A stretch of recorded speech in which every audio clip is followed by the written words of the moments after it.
Bom, vamos dar início. Então, hoje nós vamos estar falando desses assuntos: a consagração dos sacerdotes, o bezerro de ouro e a consagração do tabernáculo, né? Nós tivemos uma jornada, aí quem está acompanhando desde o início, puderam ver que nós acompanhamos a saída do Egito. Então, essa trajetória aqui, depois da saída do Egito, chegando no Monte Sinai, eles estão exatamente nessas passagens aqui, eles estão lá no deserto do Sinai, no pé do Monte Sinai, onde Moisés está recebendo as leis e também recebeu a visão da construção do tabernáculo, o que nós estamos acompanhando. E hoje nós vamos então chegar no final da construção do tabernáculo e a inauguração, que será a construção. É bom que a gente tenha em mente, né, que esta construção toda, ela foi revelada por Deus a Moisés. Deus deu todo o modelo de todo o tabernáculo e também de tudo que tinha no tabernáculo. Até as roupas dos sacerdotes, foi tudo dada o modelo por Deus, a cor e tudo. Irmãos, um detalhe que é impressionante. Eu tenho um livro em casa que só fala do tabernáculo.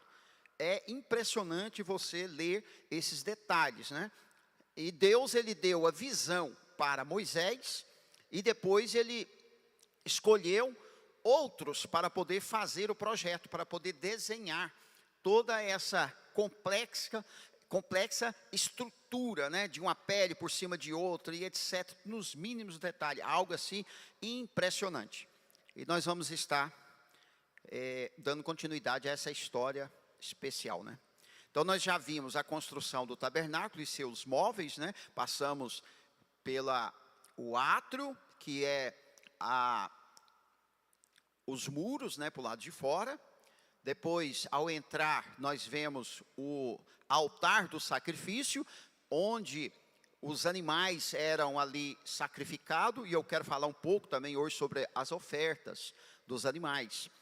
Depois tinha o lavatório, que era a pia, lavatório, vários nomes, que era para o sacerdote se lavar. Aquele que fazia as ofertas, as oferendas ali dos animais, se sujava, mexia com sangue, etc. Então ele se lavava e depois entrava no primeiro compartimento da tenda. E no primeiro compartimento da tenda ele tinha a mesa da proposição, em cima 12 pães, representando cada uma das tribos de Israel.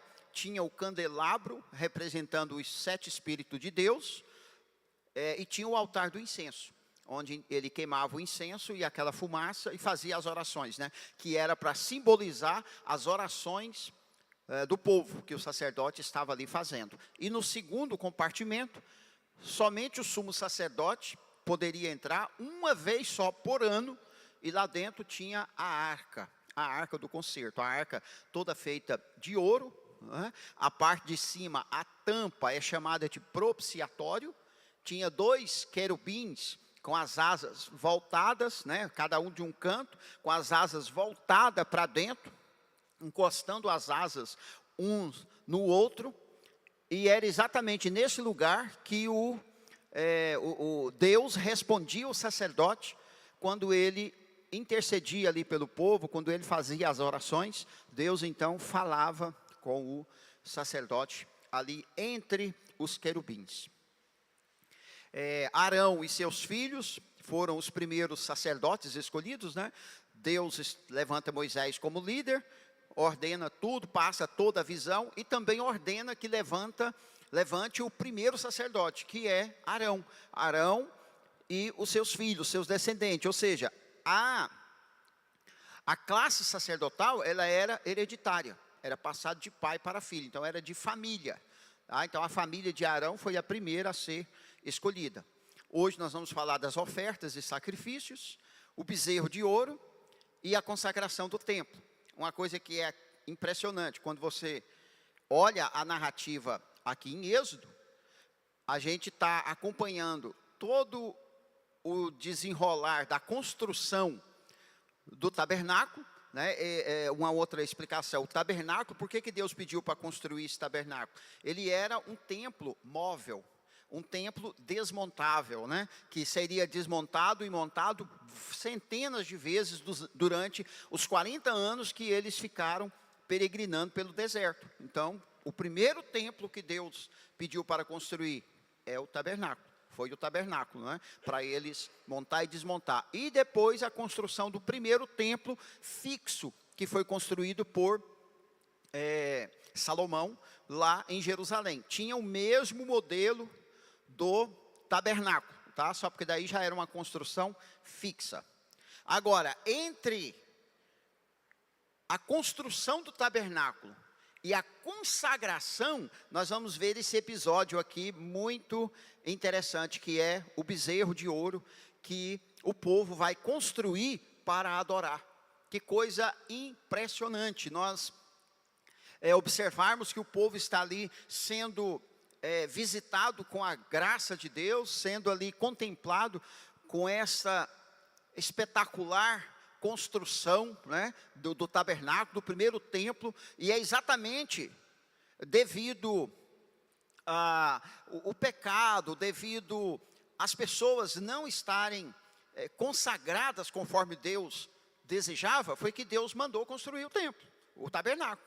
Por quê? Porque Deus não ia mais falar com eles, Deus ia com todos, Deus ia falava com Moisés, claro que a era de Moisés ia passar, e Deus então ia falar com os sacerdotes, e apenas com aqueles que tivessem consagrados, separados para essa função. Então, essa construção aqui, tudo era visando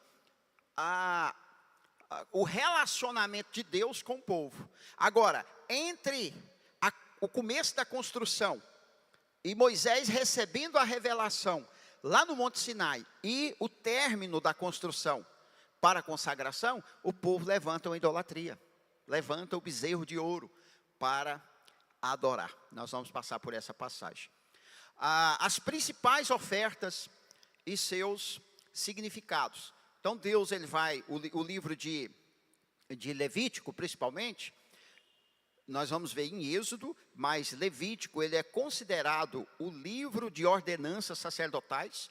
Tudo aquilo que vai ser determinado para ser executado pelos sacerdotes está no livro de Levítico. Mas o final de Êxodo agora, Levítico e ainda um pouco de Número, e depois ainda repete um pouco em Deuteronômio, nós vamos ter muitas passagens paralelas, muitas passagens repetindo as mesmas circunstâncias, tá? Por isso, da agora para frente, nós vamos explicar isso e dar um salto maior, porque as passagens já são repetidas.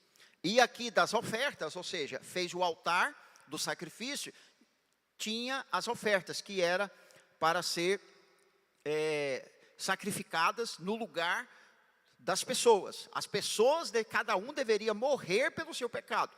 Deus então faz aqui um substituto, né, trazendo um animal, dizendo que poderia ser ofertado um animal. E o primeiro que nós vemos a oferta é o holocausto. E o holocausto quer dizer queimado por inteiro. Era o animal do holocausto, ele era consumido totalmente pelo fogo. Colocava lá e ninguém participava de nada. Outras ofertas, havia momentos que o próprio ofertante poderia participar, ou seja, comer também partes daquela oferta. Havia outra ocasião em que o sacerdote recebia também uma parte daquela oferta para o seu sustento, tá? Mas o holocausto não, ele era queimado por inteiro e significava uma consagração da pessoa. Quando a pessoa ia então consagrar a sua vida ao Senhor, ele oferecia um animal em holocausto. Depois a oferta de manjares, que era uma oferta voluntária, consagração dos bens, ato de reconhecimento da bondade de Deus. Ou seja, quando você possuía qualquer bem material, nós não fazemos isso hoje, nós vamos, na verdade, eu até quero evitar falar a palavra consagrar, porque nós usamos, mas não é consagrar, porque você vai ver que quando alguém consagrava alguma coisa para Deus, consagrar significa separar. Então, essa consagração significava entregar para o Senhor. E aqui, nesse caso, era uma oferta voluntária, que era para abençoar os seus bens. A pessoa pegava lá uma certa porcentagem e levava e dava voluntariamente, como oferta, tá? Chamada oferta de manjares, para consagrar os seus bens, para agradecer a Deus por tudo aquilo que Deus havia feito por ele. Seria mais ou menos assim, ó. Se eu tenho pelo menos 2 carros, né? Porque um só, se você consagrar, significa que você está dando para o Senhor. Mas se eu tenho 2 e quero consagrar um, significa que eu vou entregar aquele para o serviço da obra. Agora, se eu tenho só um, mas eu quero ficar com ele, mas eu quero a bênção de Deus, então é santificar. Nós vamos santificar o bem. Aí, ao invés de eu dar o bem inteiro, eu dava uma certa porcentagem representando o bem, tá? Para pedir a bênção de Deus, mas eu ficava com o bem, a administração era minha. Ofertas pacíficas, que era uma oferta de comunhão. Então, a oferta de comunhão, quando você estava bem com Deus, quando você estava bem nos seus relacionamentos, então você oferecia essa oferta chamada de pacífica. E a próxima é a oferta pelo pecado, que era pedir perdão. Quando alguém cometia o seu pecado, cometia o seu erro, então tinha a oferta para poder representar ali o perdão. E aqui eu coloquei um adendo, né? Ofertas pacíficas e holocausto era de cheiro suave para Deus, enquanto que as ofertas de pecado, do pecado e da culpa significava algo errado da parte do homem para com o próprio homem ou para com Deus. Então, ou seja, quando a oferta era pacífica, não tinha pecado, não tinha pecado ali sendo representada. E essa oferta, e o holocausto poderia ser de cheiro suave a Deus. Mas se era uma oferta para representar, pedir o perdão, representando o pecado, essa oferta não era considerada de cheiro suave. Significava que o homem, ele tinha algum pecado contra o seu próximo, ou então contra Deus. Então essa oferta era diferenciada, tá? E oferta pela culpa. Aqui tinha a restituição, ou seja, a pessoa, você pecou contra o seu irmão. Essa culpa aqui, essa oferta, era por fraude, por roubo, por um monte de coisa que as pessoas cometiam. Então você se arrependia e queria o perdão de Deus. Então, oferta pela culpa. Você ia lá, fazia a sua oferta, mas o que você tinha que fazer? Restituir. Aí tem a regra, tudo lá. Qual que era a restituição? Você teria que pagar 1/5 do valor daquele bem, tá? Entregar 1/5 do valor daquele bem, e se fosse possível, restituir também o animal, restituir as coisas que havia sido roubado. Imagina se isso valesse hoje, hein? Vale, né? Porque Deus não anulou. É porque nós queremos assim, tudo na base do, eu dobro meu joelho, Deus me conhece, Deus me perdoa. Não, vai ver as regras. Havia em tudo isso aqui um constrangimento. A pessoa roubou, a pessoa fraudou, a pessoa causou mal para o seu irmão. Então agora Deus me perdoa e tudo bem, bora para o céu. Não, aqui a lei de Deus dizia, você tem que restituir, porque você causou um mal para alguém. Você tem que entender isso. E tudo isso, claro, simbolizando quem? Cristo. Simbolizando Jesus que viria, né? Nós que erramos, nós que roubamos, que fraudamos, que fizemos tantas coisas contrárias à vontade de Deus, nós deveríamos fazer isso. O que Jesus fez? Ele foi a oferta a Deus no nosso lugar. Amém? Outra coisa, o pecado ele está relacionado a uma natureza maligna, e a culpa fala do erro, da transgressão. Então, ou seja, todos nós temos essa natureza do pecado. A natureza, sim. Agora, o erro é a transgressão. É quando você comete um ato, quando você age. Se você não agiu, você tem a natureza. É aquilo que o Novo Testamento também ensina. Enquanto você tem o pecado da cogitação, né? Está cogitando, mas você não agiu, então ainda não concebeu o pecado. Hebreus vai dizer, mas uma vez o pecado concebido, só resta uma expectação horrível de juízo, porque pecou, então agora vai morrer. Precisa ter o perdão de Deus. Vamos lá. As festas, aqui só para nós lembrarmos que já foi falado, né? Existia 3 festas principais, as festas que foram instituídas, a Páscoa, festa das semanas e festa dos tabernáculos. Por que eu resolvi colocar isso aqui? Para nós pensarmos o seguinte: Deus pediu para construir o tabernáculo. O tabernáculo era o templo móvel, né? Então, haveria momentos de confraternização, de reunião, momentos festivos. Então, Deus vai instituir também as festas.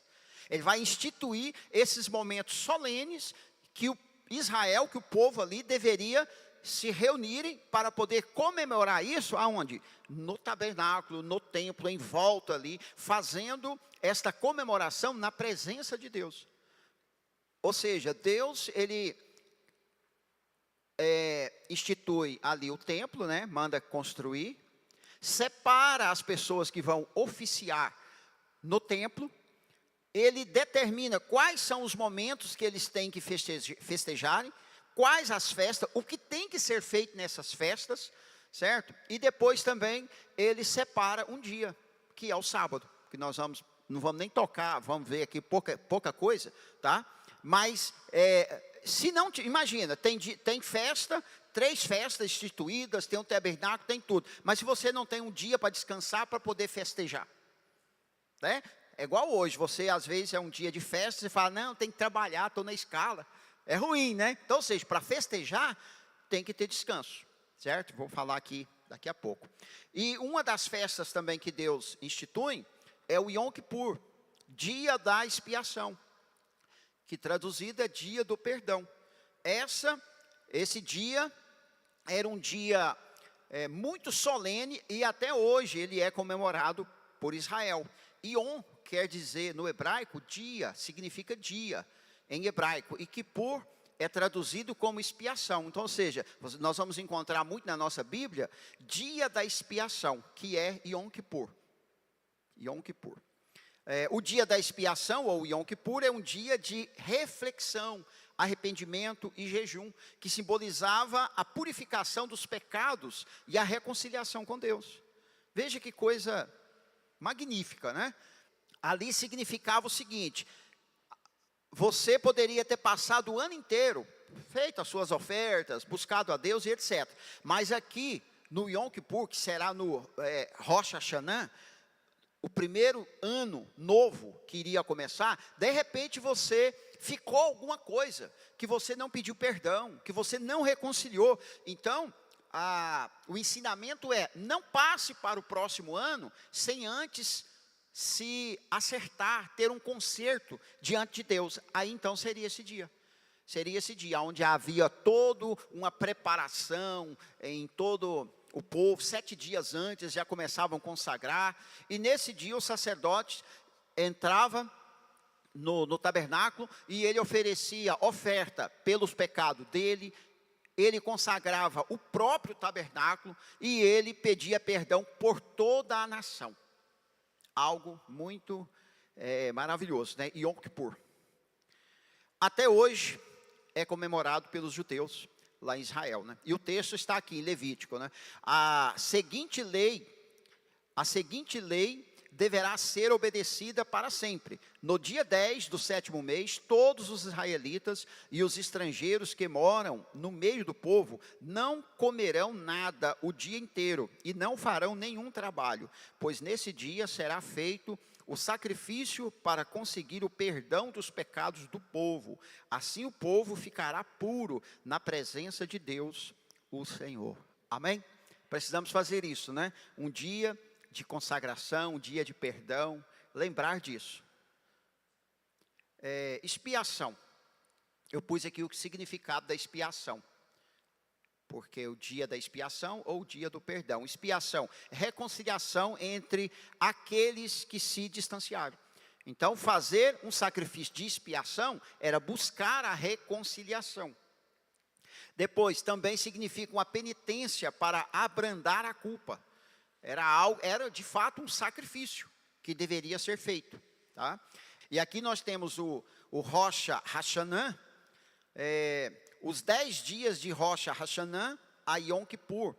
Corresponde aos últimos 10 dias do período de 40 dias que Moisés estava no Monte Sinai, recebendo o segundo conjunto de tábuas da lei. Então, essa comemoração, hoje, né, os judeus, eles dão esse significado. Eles dizem exatamente que esse período foi o período em que Moisés estava lá no Monte Sinai, novamente, recebendo de novo as leis. Por quê? Porque ele, quando desceu do monte a primeira vez, que viu o povo adorando o bezerro, ele quebrou as tábuas, né? Ficou com raiva, irou com tudo aquilo. E agora ele subiu novamente, e aí os judeus estão comemorando a entrega da lei, que é chamada aí o Rosh Hashanah. E o sábado, que é o dia do descanso, como eu disse, né? Ter festa, ter toda essa preparação e não ter descanso, então Deus preparou tudo. Preparou o dia do sábado quer dizer descanso, para que o povo então pudesse tirar esse dia para estar na presença de Deus, né? Disse ao povo de Israel o seguinte: guardem o sábado, o meu dia de descanso, pois é um sinal de união entre mim e vocês para sempre, a fim de mostrar que eu, o Senhor, os separei para serem o meu próprio povo. O povo de Israel deverá guardar esse dia como um sinal da aliança. Claro que hoje nós sabemos que tem muita controvérsia contra isso aqui, mas uma coisa é certa, irmão: quem guarda o sábado não é pecado, de forma alguma, pelo contrário, é uma bênção. Quem quiser dedicar o seu sábado ao Senhor, quem quiser dedicar o domingo, ok.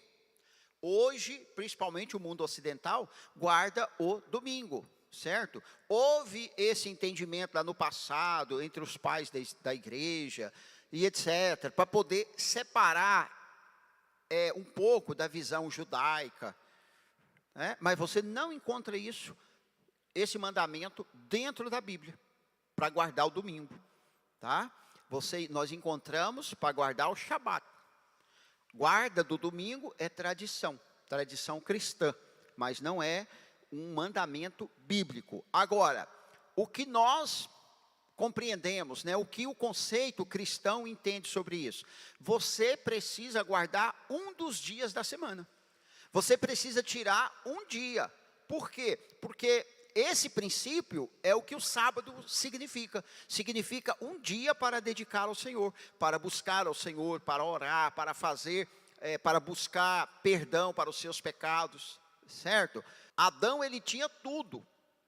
Ele governava o jardim, mas depois do pecado, o trabalho foi imposto como uma pena para o homem. E algo é sofrido, não que o trabalho seja maldição, mas hoje, da forma que muitos vivem, que o mundo leva, é como uma maldição, porque as pessoas não têm tempo mais para nada, e é isso que acontece. As pessoas dedicam toda a sua vida ao trabalho, e não tem tempo para buscar a Deus. Esse é o conceito do sábado, que Deus estava então instituindo o sábado, para que as pessoas entendessem que a sua prosperidade, o sustento da sua vida, ele não provém 100% de você. Ele provém da mão de Deus, da direção de Deus, da bênção de Deus para a sua vida. Amém? Agora nós chegamos aqui no bezerro de ouro. Ou seja, vamos lá. Êxodo 32:1. O povo viu que Moisés estava demorando muito para descer do monte. Então eles se reuniram em volta de Arão e lhe disseram: não sabemos o que aconteceu com Moisés, aquele homem que nos tirou do Egito. Portanto, faça para nós deuses que vão à nossa frente. A gente olha assim, será que isso acontece hoje em dia? Olha só, né? Aquele homem que nos tirou do Egito. Moisés estava no monte 40 dias, o povo começou a pensar que ele havia morrido, e pede a Arão para construir um ídolo, para estar com eles. É impressionante, irmãos, impressionante essa história. Moisés está lá, se você vê o texto, anterior da subida para o monte, há toda uma consagração, há toda uma solenidade de Moisés explicando as palavras de Deus, que ele ia subir, ele ia estar com o Senhor, ele ia estar lá com Deus recebendo a revelação, né? Aí passa 40 dias, é muito tempo? Não sei, né? Aí eles falam assim, esse homem acho que ele morreu por lá, não desce mais, mas a Bíblia diz que eles viam a nuvem no cume do monte. E depois de 40 dias, eles perdem a paciência e, acostumado com a idolatria do Egito, eles vão então persuadir Arão para construir uma imagem, né, um ídolo. Aí diz assim, respondeu-lhe Arão, tirem os brincos de ouro de suas mulheres, de seus filhos e de suas filhas, e tragam-nos a mim. Todos tiraram os seus brincos de ouro e os levaram a Arão. Ele os recebeu e os fundiu, transformando tudo num ídolo que modelou com uma ferramenta própria. Presta atenção nesse detalhe, né? Dando-lhe a forma de um bezerro. Então disseram, eis aí os seus deuses, ó Israel, que tiraram vocês do Egito. Que sacrilégio, né? Vendo isso, Arão edificou um altar diante do bezerro e anunciou, amanhã haverá uma festa dedicada ao Senhor. Segundo os judeus eles têm uma interpretação diferente disso aqui. Porque de fato, veja bem, ele constrói um ídolo, que é para ser uma imagem que representaria os deuses que os tirou do Egito. Só que Arão, ele faz essa imagem, coloca no altar, mas você percebe que na última palavra, essa palavra que no original, ela está também Senhor, ou seja, se referindo ao Deus verdadeiro. Aí amanhã haverá uma festa dedicada ao Senhor. Segundo a interpretação judaica, aqui houve não uma idolatria propriamente dita, mas o que eles estavam fazendo? Eles queriam servir ao próprio Deus, só que ainda não tinha a instrução para não construir imagem, não construir ídolo, não construir nada. Então, por isso eles constroem o bezerro de ouro, né? Mas não era para substituir Deus, certo? E aí, quando Moisés desce com as tábuas dos 10 mandamentos, que está lá escrito, não farás imagem de escultura, de forma alguma, certo? Agora, a cultura da adoração desse bezerro aqui, isso vai virar uma miséria na vida desse povo. Você vai ver isso aqui lá no reino, essa idolatria aqui vai seguir Israel para sempre. Então o Senhor disse a Moisés, desça, porque o seu povo que você tirou do Egito, corrompeu-se. No verso 32, capítulo 32, verso 8, eles já deixaram o caminho que eu mandei que seguissem, fizeram um bezerro de ouro fundido e o adoraram, e lhe oferecem sacrifício. Então estão dizendo que estes são os deuses deles, os deuses que os tiraram do Egito. Deus lá no Monte Sinai, revelando a Moisés, sabia de tudo, estava vendo tudo. Então fala para Moisés, desce e vai lá, vai dar um jeito nessa situação. E Deus quer matar o povo. Quando Deus vê essa situação, ele já diz para Moisés, esse povo é obstinado, eu vou matar tudo e vou fazer uma outra geração só de você. Olha só, agora não tente me impedir, pois vou descarregar a minha ira sobre esta gente e vou acabar com eles, depois farei de você e dos seus descendentes uma grande nação. Parece boa, né? Que proposta boa, né? Moisés, esse povo que ele reclamou várias vezes para Deus, que dava muito trabalho, e Deus agora faz essa proposta. Não, você já é o líder mesmo, fala o seguinte, vamos abandonar tudo, esse povo aí, vou matar tudo no deserto, e de você e a sua descendência, eu vou fazer uma nova geração. E Moisés vai interceder pelo povo, Moisés vai convencer a Deus. Isso aqui é interessante, irmãos. Interessante nós observarmos que a oração sincera de Moisés, intercessória, ela convenceu a Deus, né? Isso dentro da nossa visão humana.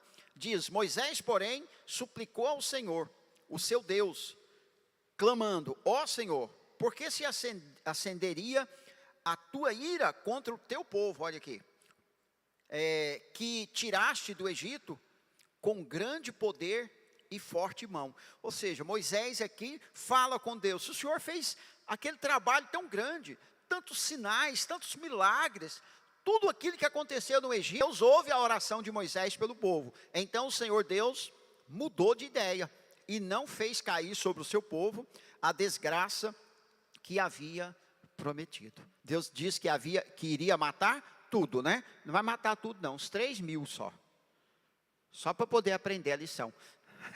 É isso que nós vemos, tá? Moisés quebra então as tábuas da lei. Quando Moisés aproximou-se do acampamento e viu o bezerro e as danças, irou-se e jogou as tábuas no chão, ao pé do monte, quebrando-as. Moisés destrói o bezerro, olha só. Pegou o bezerro que eles tinham feito e o destruiu no fogo, depois de moê-lo até virar pó, espalhou na água e fez com que os israelitas a bebessem. Misericórdia. E aí, irmão, dava para ser crente nessa época? Sangue de Jesus tem poder, hein? Pois é. Moisés questiona Arão por que ele deixou isso acontecer. Isso aqui é impressionante também. Olha que a resposta de Arão, que era irmão de Moisés, né?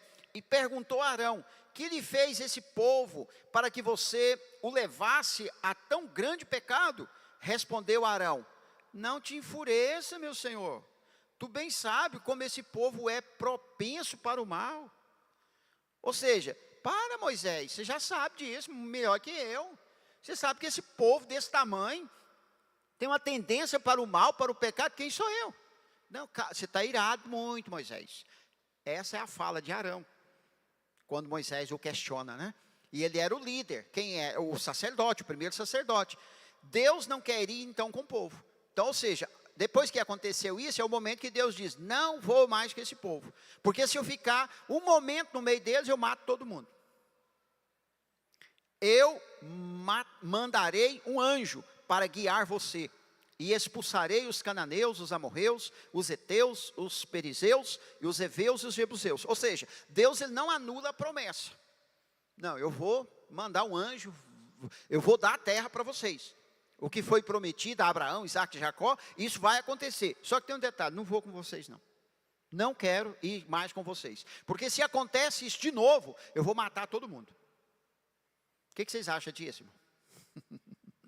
É a revelação de Deus, né? O Deus do Novo Testamento que nós olhamos hoje, parece que é até outro. Entendeu? Sabe que há um questionamento sobre isso, né? Por quê? Porque aí vem Jesus com todo o amor, com todo jeito. E aqui no Novo Testamento, no Antigo Testamento, nós vemos a ira de Deus se manifestar a todo momento. Nós vemos, claro, né, com aquilo que é errado, né? Mas é exatamente isso que vai acontecer, irmãos. No final da história, a Bíblia disse que será derramado a taça da ira de Deus contra o pecado. A indignação de Deus contra aqueles que desobedecem a sua palavra. Mas vamos lá.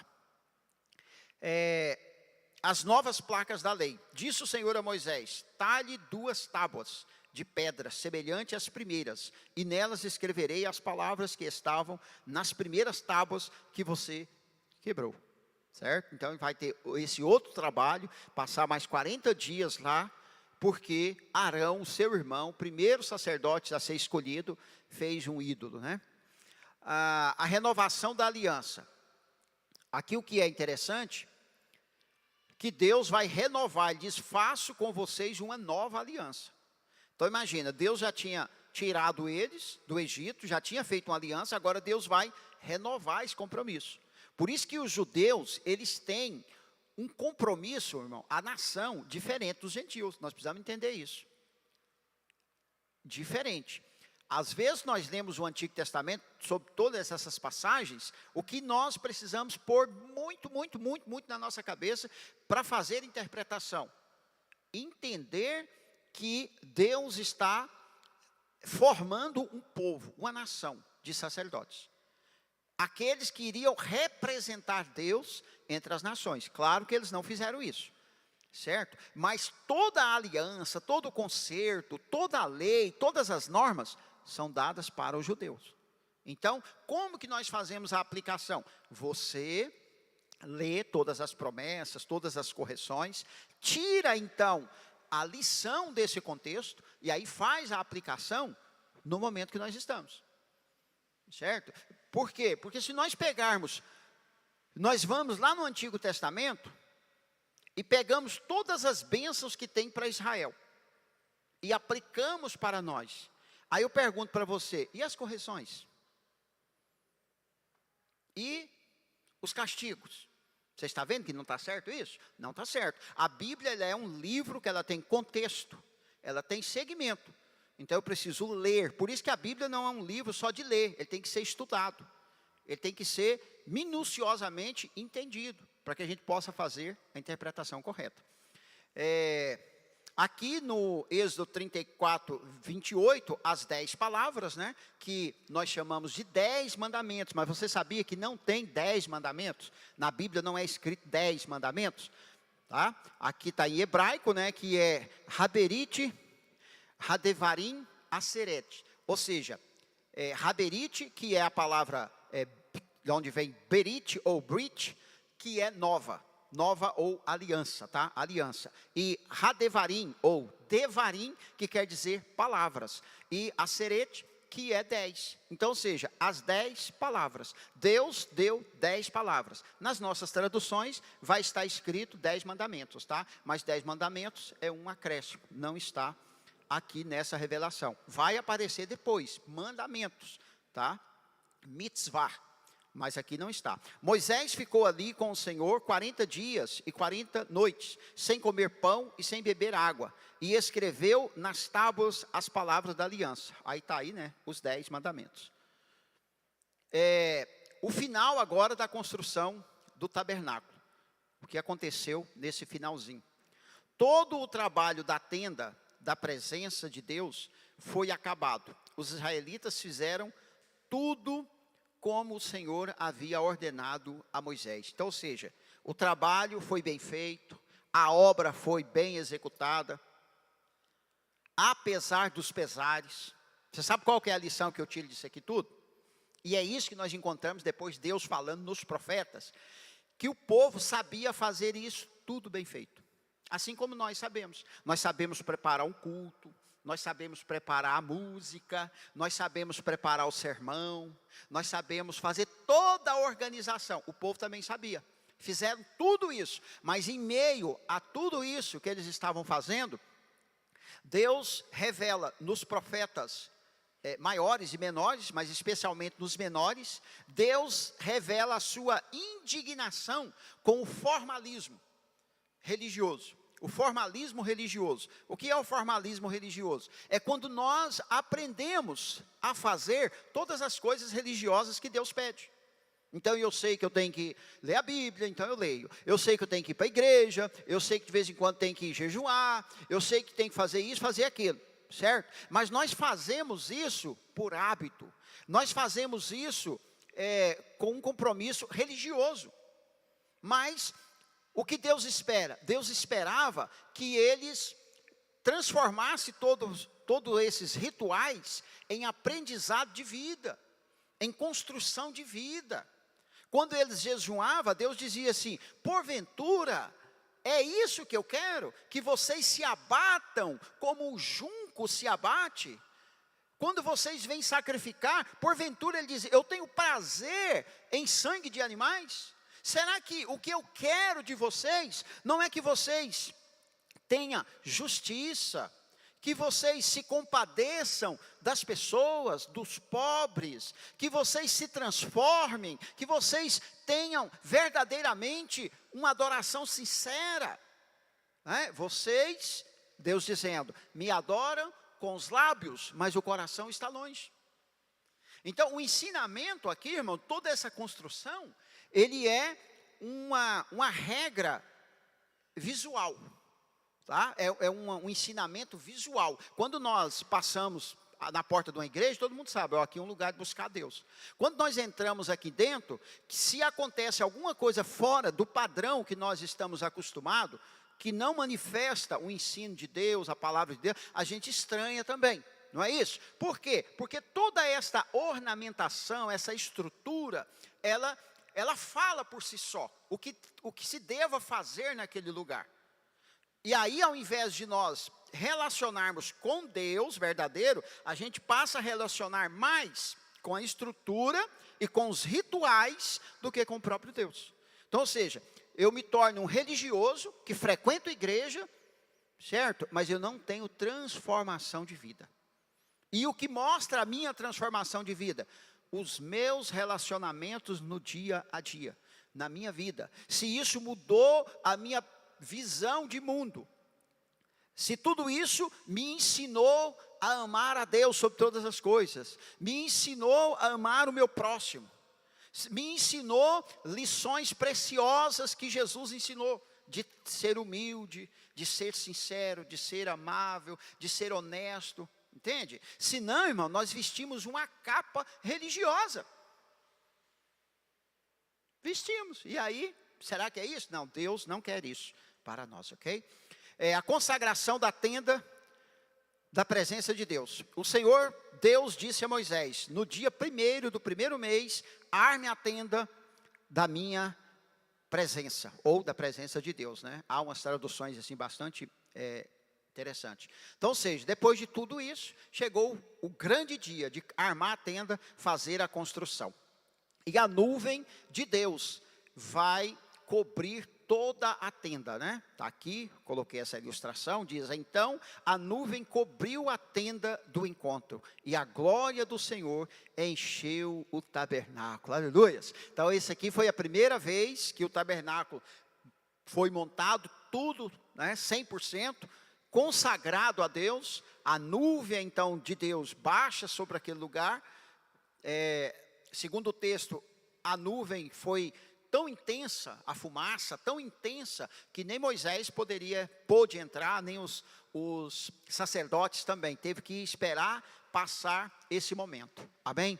Assim, irmãos, nós terminamos aqui a parte da construção desse tabernáculo, e ele vai acompanhar o povo de Israel durante 40 anos pelo deserto, depois vai entrar em Canaã também, e ele vai depois ficar esquecido em um lugar chamado Siló, vai ficar lá muito tempo esquecido, que o povo vai entrar em batalha, vai entrar em guerra e etc, e não vai buscar a Deus, vai fazer exatamente aquilo que Deus havia já repreendido e advertido, dizendo, olha, cuidado quando vocês entrarem na terra que eu vou dar a vocês, para vocês não se esquecerem da minha presença. E exatamente foi isso que aconteceu, né? E é isso que acontece conosco também. Conclusão de hoje, então. Sempre que a nuvem se erguia sobre o tabernáculo, os israelitas seguiam viagem. Mas se a nuvem não se erguia, eles não prosseguiam. Só partiam no dia em que ela se erguesse. De dia a nuvem do Senhor ficava sobre o tabernáculo, e de noite havia fogo na nuvem, e havia à vista de toda a nação de Israel em todas as suas viagens. Então, ou seja, esse era também o sinal, porque o povo ficou peregrinando pelo deserto, mudando de lugar em lugar. E quando era o sinal para ele sair? A Bíblia vai nos revelar essa rota, em Deuteronômio, que havia lugar que eles ficaram 2 anos, mas houve lugar que eles ficaram 3 meses só, e a nuvem então saía. Quando a nuvem saía, a presença de Deus saía, era indicação que eles teriam que desmontar o tabernáculo e ir embora, né? Nas lições futuras, a gente vai ver as 3 famílias principais que foram incumbidas de desmontar o tabernáculo, a família sacerdotal, depois os coatitas, que vão ser todos da tribo de Levi, certo? Que vão ser escolhidas. Ninguém poderia mexer nas coisas do tabernáculo, desmontar ou montar, se não fosse aquelas pessoas, né? Nós temos episódios aí bem conhecidos de tragédia, por exemplo, quando a arca ficou esquecida lá em Siló, como eu disse. Depois ele vem para ser levada para Jerusalém, e eles estão transportando a arca no carro de boi, o boi tropeça, vai cair a arca e Uzá vai colocar a mão na arca para segurar, ele morre ali. E a arca então vai para a casa de Obed-edom, na beira da estrada, e fica lá mais 20 anos. Né? E depois Davi fica sabendo que Deus abençoou Obed-edom e vai trazer a arca. Agora ele faz certo, consagra os sacerdotes e traz a arca nos ombros, porque foi assim que Deus disse, os sacerdotes tinham que carregar a arca nos ombros, não era para carregar em carro de boi, certo? E muitos outros episódios. Amém? Deus abençoe. Encerramos por aqui, mas essa parte, domingo que vem, nós temos mais.